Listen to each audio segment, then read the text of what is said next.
மீனா ராஜுக்கு சப்போர்ட்டிவா பேசி நல்ல பேரை வாங்கின தங்கமயில், ஓவரா ஆடுற பாண்டியன், சமரசமான கோமதி. ஸோ இந்த மாதிரியான விஷயங்கள் குறித்தா எனக்கான பாண்டியன் ஸ்டோர் சீரியலில் என்னென்ன நடந்துச்சு அப்படிங்கிறத பார்க்க போகிறோம். ஸோ அந்த வகையில் இந்த சீரியலில் பார்த்தீங்கன்னா, ராஜி யார்கிட்டையுமே சொல்லாமல் டியூஷன் எடுத்தது தப்பாக இருந்தாலுமே, அதுக்காக ஏதோ வீட்டில் பெரிய அசம்பாவிதம் ஏதோ ஒன்று நடந்துருச்சு அப்படிங்கிறதுக்கு ஏற்ப ஒவ்வொருத்தங்களுமே ஒவ்வொரு ரியாக்ஷன் கொடுத்துட்டு வராங்க.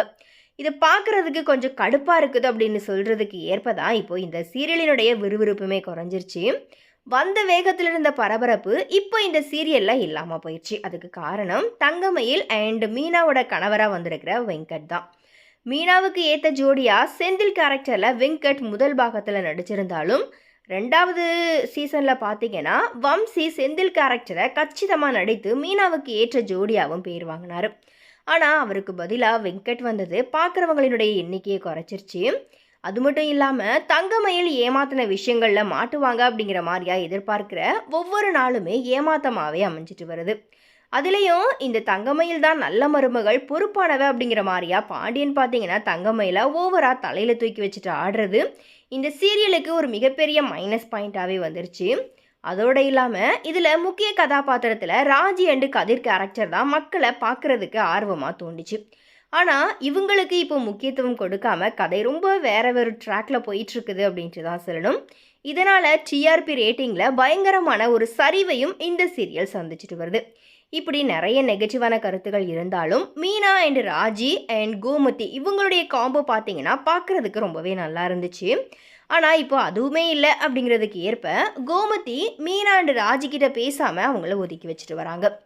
இதில் தான் நல்ல பேர் எடுக்கணும் அப்படிங்கிறதுக்காக தங்கமயில் கோமதி கிட்ட சிபாரிசு பண்ணி மீனா அண்ட் ராஜிக்கிட்ட பேச வச்சது பார்க்குறதுக்கு சகிக்கவே இல்லை.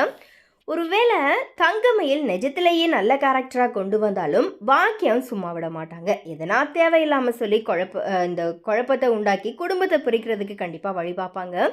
இதை எல்லாத்தையும் தாண்டி மீனா தான் செஞ்சது தப்பு தான் அப்படிங்கிறதுக்கு ஏற்ப எல்லாத்தையுமே மறந்து பாண்டியன் கிட்ட பேச போனாலும் பாண்டியன் மீனாவை கண்டுக்காம ஓவராக ஆடுறாரு. இப்படியே ஒவ்வொருத்தங்களும் மூஞ்சி தொங்க போட்டுக்கிட்டு இருக்கிறதுனால நாடகத்தோட சுறுசுறுப்பு குறைஞ்சிட்டு வருது. இதுக்கப்புறமா கதிரண்டு ராஜிக்கு முக்கியத்துவம் கொடுத்து கதைகள் இருக்கணும் அப்படிங்கிற மாதிரியாகவும் இந்த சீரியல் பார்க்குற ரசிகர்கள் பார்த்தீங்கன்னா அவங்களுடைய கருத்துக்களை பதிவு பண்ணிட்டு இருக்கிறாங்க.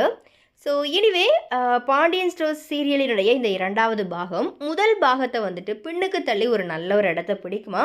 அண்ட் இப்போது ரீசெண்டாக கரண்ட்லி இந்த சீரியலினுடைய கதைக்களம் எப்படி இருக்குது அப்படிங்கிறதையும் மறக்காமல் கமெண்ட்டில் ஷேர் பண்ணிவிடுங்க.